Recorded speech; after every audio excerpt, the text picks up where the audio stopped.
Today you will learn how to build a computer. This is your empty case, so we will begin by putting in the motherboard. Now there's 6 pegs on the case that you must line up, and they're called standoffs, and you must line the motherboard up. And it takes a little work sometimes, so just be patient with it. And so here is the 6 screws that go with the 6 pegs, and then it's just an example of screwing one screw in. This is installing the optical CD DVD drive. It's really not that hard. We just had a little trouble. It got stuck on the side of the case. And this is the same thing for the floppy drive. So that one slid in much easier. So just make sure you screw them all in tightly, like so. Now we're installing a 750 gig Western Digital hard drive. Once again, screw it in nice and tightly because you don't want your parts all moving around inside. This is installing the back case fan. You want to check which way your fans spin so you get proper airflow. And this is installing our memory.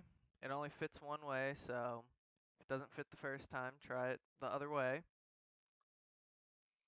This is just an image of the processor slot of all the pins. And here's the actual processor that we're going to install. And here's the back of it. We're applying the thermal paste. You want to have a nice even coat so that way whenever you put on the heat sink, it will break in nice and easy and have cool temperatures. Now you have to line up the pins with the socket also, so don't be afraid. There's 2 little notches as you can see, so it only fits one way. And putting this latch down can be a little hard, so don't worry, you won't damage it if you lined it up correctly. It's just a lot of pressure to hold it down flat. So now we're installing the power supply. This is Cooler Master 650 watt. And there's 4 screws. These are heavy duty screws. You want to make sure this is extra secure so that way it won't fall down inside your case. So you want ample power for your components. This is a GeForce GTX 260 graphics card. It's really powerful, takes up 2 slots. So you definitely want to have this installed properly so you can play your games on high settings. So go ahead and screw that on in, keep it nice and tight.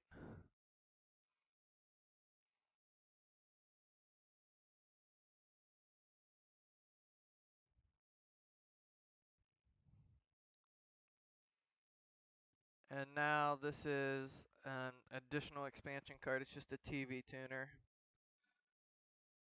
And now we are plugging in all the power reset switch, all those kinds of things, your hard drive light.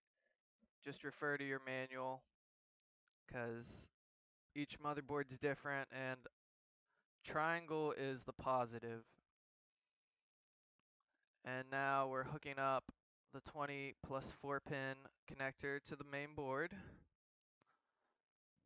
Sometimes the 4 pin connector won't stay together if it's not already built together, so sometimes it's a pain to put in, but you'll get it, so don't get too frustrated with it.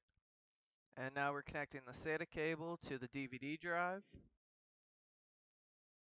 And now the SATA cable to our hard drive.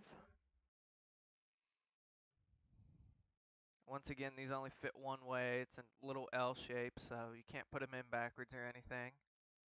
And our last SATA cable to our second hard drive that we installed. As you can see, we didn't put it in the right way, so we had to flip it around.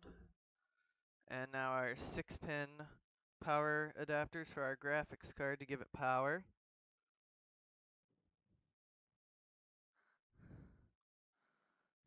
Takes a whole bunch of power. And now we're going to be hooking up the SATA power cables from the power supply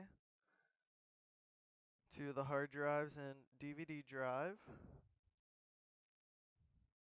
And here's a final picture of what you have built together. Once you know what you're doing, it only takes probably about a half an hour max to build a computer, but if it's your first build, it may take you a little longer.